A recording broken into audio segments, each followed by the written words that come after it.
تشتري قلاية هوائية ولا ميكرويف ولا فرن؟ تقريبا ده أكتر سؤال اتسألني. قررت أعمل فيديو ونجاوب على السؤال ده. في عرايس كتير أو محبين شراء الأجهزة الكهربائية. في ناس كتير جدا بتسأل إيه هو أفضل، يعني أشتري الميكرويف ولا القلاية الهوائية ولا الفرن. في الفيديو ده هنجاوب على السؤال ده.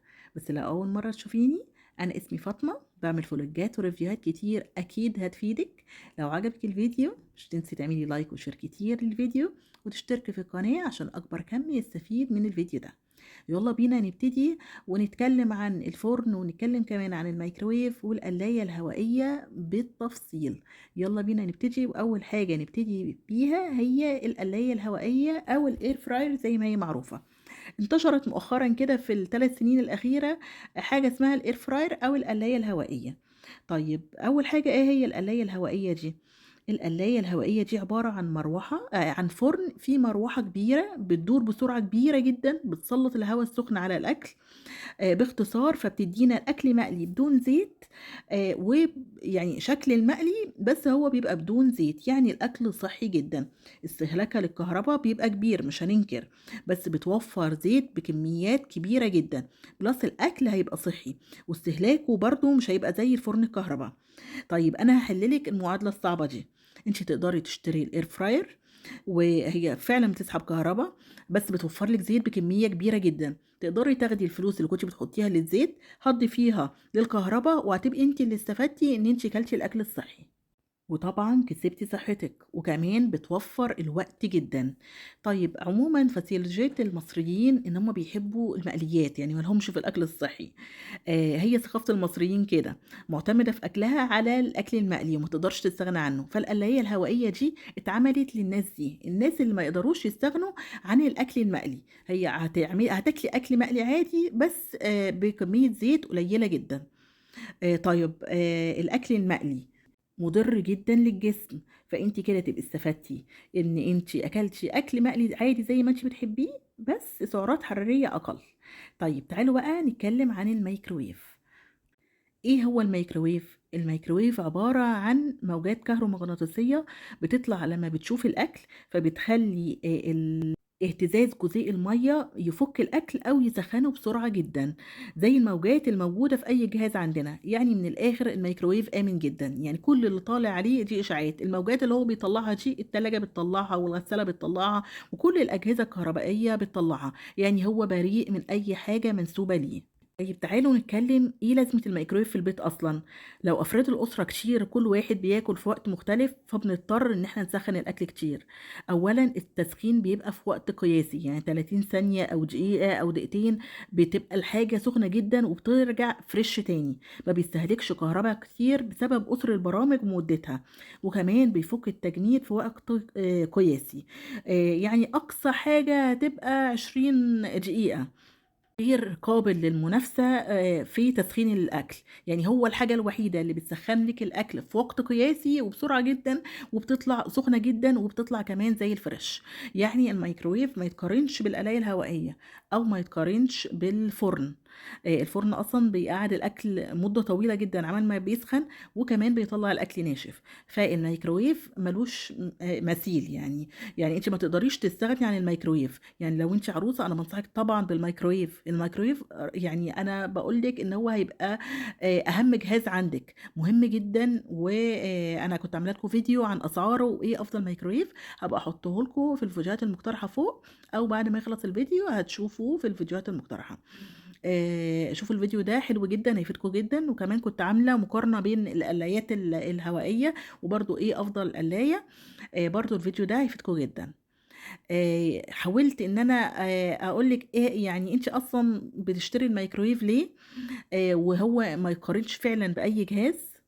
طيب وشركات الميكروويف عملت لنا حل حلو قوي بقى. عملت ميكروويف، وفي الاير فراير، وفي كمان شوايه. يعني بصراحة هو ده حدث. أنا مؤخرا لما نزلت أشوف الميكروويف لقيت فيه إن في زانوسي تقريبا هي اللي عاملة الموضوع ده. عاملة موضوع إن هو بيبقى فيه اير فراير وميكروويف وفرن وكمان وشواية. يعني شوفي وفرت لك كام جهاز. بس انا عن نفسي بفضل ان انت تشتري كل جهاز منفصل عشان تبقى جودته اعلى.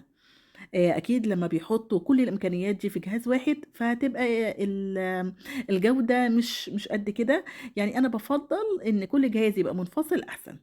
تعالوا بقى نتكلم عن الفرن الكهربا. الفرن الكهربا زي الفرن بتاعنا العادي، بس الفرق إن هو ده بيشتغل بالكهربا مش بيشتغل بالغاز.